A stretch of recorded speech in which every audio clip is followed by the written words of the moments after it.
My goodness, did some large scalps ever get claimed by the Europa League man? Europa League man cometh for you, Juve, Atleti, and Barça, but hey, Europa League has been an incredible thing to watch lately, so at least it will be all the more entertaining, right? What's up, fellas and ladies? I'm Adrian, and let's get into this UCL review episode. If you're new here, welcome, and be sure to subscribe if you enjoy yourself. Liverpool looked quite poor against Ajax for the first 35 minutes or so, struggling to generate meaningful opportunities, looking as though Ajax were just one decisive pass away from cutting them open or needing a little bit of class in the finishing. And then boom, Mo Salah goal, the Johan Cruyff Arena goes silent, and another opportunity falls to Liverpool soon after. Great ball through. Firmino looked as though he would strike it, but squared it to Nunez, who hit the post from 6 yards out, man. I love Darwin, but he has to finish that. Definitely doesn't help his case in the eyes of those who think he's a flop already. He won't be, I promise you. He will always have a howler in him, but like I have said ad nauseum, he consistently gets himself into dangerous areas and he's fast and strong, so plenty of goals will come along with howlers. And he proved that in the second half with a header from a corner that went in. Great header, goal. He's on 4 goals in his last 5 matches, not bad. Harvey Elliott also scored a beauty as he finished into the top corner from a tight angle. Liverpool win 3-0 and really played well following that slow start. Slowed down a bit when they were 3 clear, but I mean, I can't fault them for that. Napoli, Spalletti rotated the squad for their match at home against Rangers, and the outcome was basically the same. 2-0 up at the half. Gio Simeone, a thorn in their side with a brace in the first half. What a signing he's been, hey? Under the radar in some respects, but absolutely thriving for Napoli. Well, who isn't thriving under Spalletti right now? Even Ostergaard got in on the goals. A brace for Simeone, but what did his father get? Well, you'll have to stay tuned here on Rabona TV. Liverpool and Napoli advance. They play at Anfield next week, while Rangers and Ajax fight it out for fun. Rangers would have to win by 4 or more to overtake Ajax, I believe. Go on then. FC Porto went away to Club Brugge to start things out on Wednesday in Group B, and they put in a brilliant performance against the side that had already qualified for the next round. They rotated some, Brugge that is, but plenty of starters were still involved for them. Otavio was brilliant for Porto. He got 2 assists and was a problem all match. Stefan Eustáquio got a red card early in Porto's last match domestically against Benfica, so he was refreshed and ready to go. He got a goal. Their top performers of the group stage, Mr. Mehdi Taremi, got a brace, and Mr. Diogo Costa saved a penalty for the 3rd consecutive match. It's crazy. What made it even crazier was that he saved the penalty, it was retaken, and he saved it again. Just a ridiculous keeper. Portugal's in great hands in that position now. 4-0 Porto and pressure on Atleti to get a result at home against Leverkusen. And my God, what a match Atleti versus Leverkusen was. I had a few matches on at the same time, but knowing that anything but a win for Atleti would mean they are out of the Champions League, I mean, the way this ended, I couldn't believe my eyes. The first half had its share of fun. Leverkusen with the first from Moussa Diaby, a great curling effort around Oblak. Yannick Carrasco then slammed one past Radetzky after a long spell of possession for Atleti. Beautiful strike, but they allowed Leverkusen to take the lead back just 6 minutes later. Correa losing possession right in the heart of Atleti's midfield. Terrible area, and Amiri played it to Hudson-Odoi to put Leverkusen ahead. Rodrigo de Paul would equalize in the 50th minute. Griezmann would have some great attempts either saved or hit the side netting, and then the final whistle blew, only for the referee to signal that there was a VAR check. What was going on here? After the final whistle blows, a penalty is awarded to Atletico Madrid for a handball. Yannick Carrasco takes it, and it's saved. The follow-up is headed off of the bar, and the second rebound is struck by Ronaldo. It's going in until it hits Carrasco of all people in the leg and goes up and over the bar. Insanity. 2-2 the final, which means Atleti are eliminated. Looking at the standings here, you'll see that a victory would have given them a chance on the final day against Porto, but a draw means that both Brugge and Porto are through, while Atleti and Leverkusen will be playing with a chance to secure a place in the Europa League. Madness. All Inter had to do was beat Victoria Plzeň at home, and that would mean that no matter what Barcelona did against Bayern later in the day, it would be meaningless, and Barcelona would be sent down to the Europa League for the 2nd consecutive season. Well, after a few spooky minutes in the first 10 minutes at the San Siro, Inter turned on the style and began scoring stunning team goal after team goal, whether it was Mkhitaryan scoring his first Champions League goal, that's an unexpected stat, he's broken his curse, or Dzeko finishing off a move.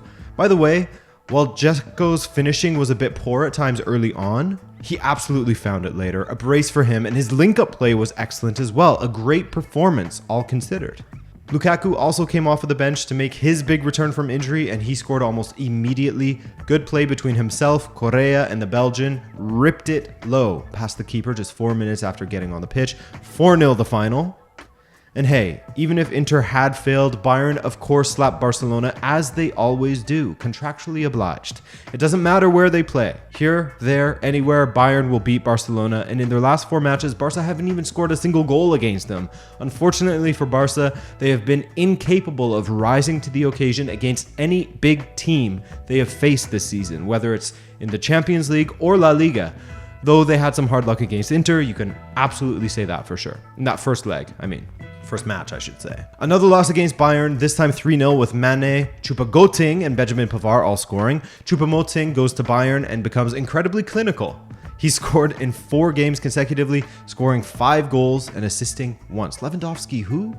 I'm joking. Lewandowski is obviously incredible. That isn't lost on me, guys. So Bayern cruise on with 15 points, Inter on 10, Barca on 4 with 1 from 5. Sporting. You did so well against Tottenham in Tottenham Hotspur Stadium, and you really could have won. First off, Marcus Edwards is a fantastic player. When he is on song, when Sporting's front 3 are on song, or 4, depending how you want to look at it, they look remarkable. Edwards with a long, low drive from distance that eluded Lloris, who has been in great form, hasn't he?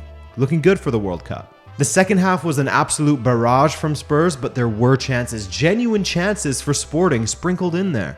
Whether they were stopped by Lloris or rolled just wide of the post, Sporting failed to take advantage of these opportunities to well and truly tuck Spurs in for the night. Instead, a Bentancur header later and they are level. Then all of the momentum was with Spurs, and Kane thought he had equalized, but it was called back. Why?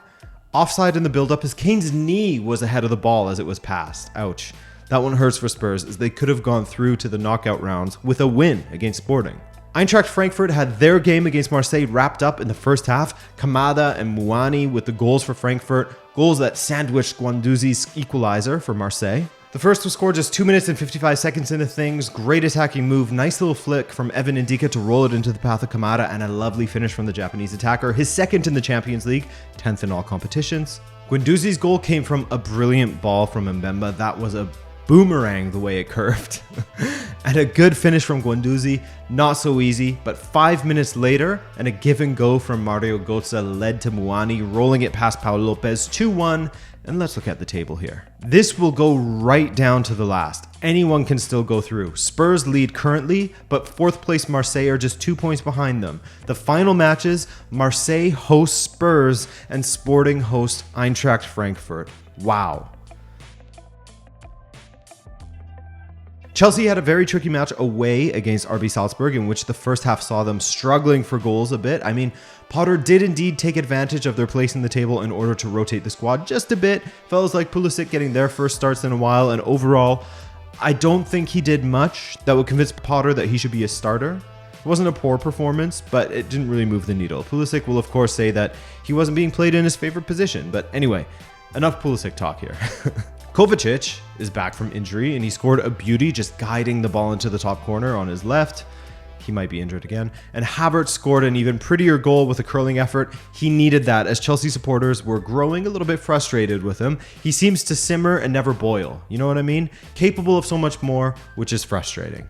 Aubameyang, by the way, he definitely should have scored in the first half. But anyway, Chelsea with a 2-1 win. Looked like they would squander it after Adamu had equalized. That win for Chelsea actually did AC Milan a huge favor by beating Salzburg, and Milan did themselves a favor by going away to Dinamo Zagreb and putting in a fantastic performance. Zagreb is not an easy team to beat when playing in their own home, so this 4-0 scoreline is not something to sneeze at. Tonali put the ball in for Gabia to leap like a salmon for 1-0. Not so much a leap, but a calculated fall. Then who else but Rafael Leão to scythe through the Dinamo players and smash the ball past the keeper. Questions to be asked of the defenders, but well done to Rafael. Giroud with a penalty and an own goal later, and Milan with the big win. They're just ahead of Salzburg now by a point. And who do they play next? Red Bull Salzburg at the San Siro, while Chelsea hosts Dinamo.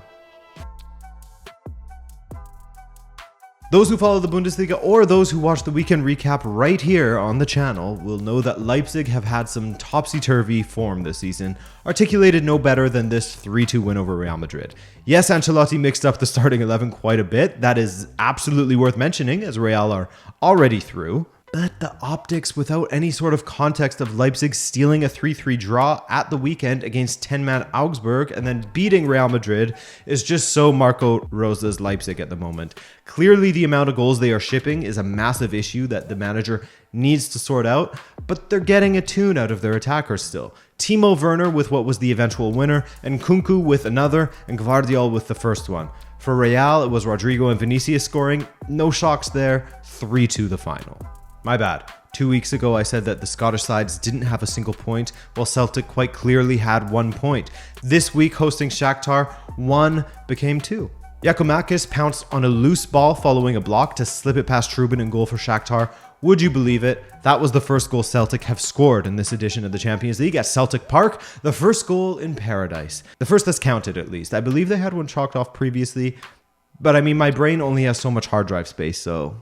However, it was classic Celtic in that they spurned opportunities they should be finishing off, or Trubin would make a fantastic save, only for the boy Mudryk, the talk of the town when it comes to rising young stars, to punish them. Stunning counter, Celtic with far too many men forward for no reason. I mean, they're 1-0 up after all. And Mudryk with a smash into the top corner. Not quite the top corner, but certainly under the bar.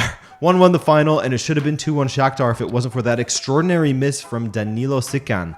As we check the standings, Celtic absolutely had to win that match to make it into the Europa League. Instead, they'll go away to Real Madrid and just enjoy their experience at the Bernabeu. Real will want to secure first, while Shakhtar versus Leipzig and Poland will decide who goes through. Man City went away to Borussia Dortmund, and Erling Haaland had no fun upon his return to Signal Iduna Park. He was taken off at halftime. Riyad Mahrez had his penalty saved by Gregor Kobel. 0-0 there as a depleted Borussia Dortmund, through injuries and suspensions, managed to hang on with their very, very defensive setup. As for Sevilla, it is all playing out just as they had hoped in this group, as they beat Copenhagen at the Sanchez Pizjuan 3-0. Took a while for the game to really get going, however. Copenhagen smacked the post with a goal at their mercy just after the half. They also hit the bar later on, what was an unlucky day for the Danes. But eventually, Sampaoli's substitutes began to work out. En-Nesyri thought he had won a penalty, but to no avail, only for him to break the deadlock thanks to a lovely scooped ball into the box from Papu and a lovely glancing header from En-Nesyri. 1-0. Late on, Isco scored his first ever goal for Sevilla, having come close earlier in the match, and in typical Isco fashion, it was a stunner. Acuna rolling the ball back to him at the edge of the 18, and a curling strike from the Spaniard that was near impossible to save. 2-0, and they got a third through Gonzalo Montiel in stoppage time. Well worked in the build-up, with Montiel tucking away the rebound from a tough angle. So what does that mean for Sevilla? They're sitting in third and will finish in that place no matter what. Dortmund and City are through. PSG absolutely wreaked havoc on poor Maccabi Haifa at the Parc des Princes. Mbappe, Neymar, and Messi were ruthless in this match, as all three have been in incredible form, and at one point in the 7-2 drubbing, they were responsible for PSG's previous 18 goals in the Champions League. Respect to Maccabi Haifa, who scored twice to make it 3-1 and 4-2 at one point. And then the afterburners came on and PSG finished very strongly. Fantastic win, trying to put all those, murmurs of discontent behind them. There's always a chance their attack catches fire, and with these dudes involved, they can kill anyone. Speaking of, Benfica killed Juventus' hopes of making it into the knockout stages in a 4-3 win over Juve that really should have been both a higher score for Benfica and less goals for Juve had Benfica not gone on autopilot for 10 minutes towards the end of the match. The scoreline really did flatter Juve, didn't it? It wasn't a true reflection of just how far apart these two sides were.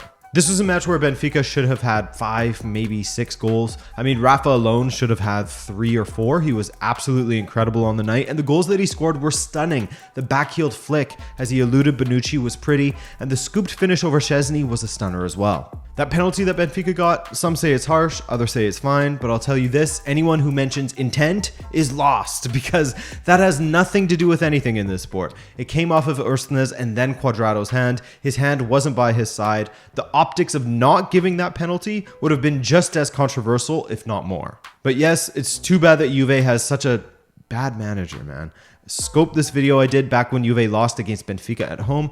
Not much has changed, and this group of important matches was a failure for Allegri as they lost 4 matches and won once in this Champions League group. Yet, what did he say about this? Quote, "We made too many mistakes tonight, but it's not useful to talk about that now. I don't consider this a failure.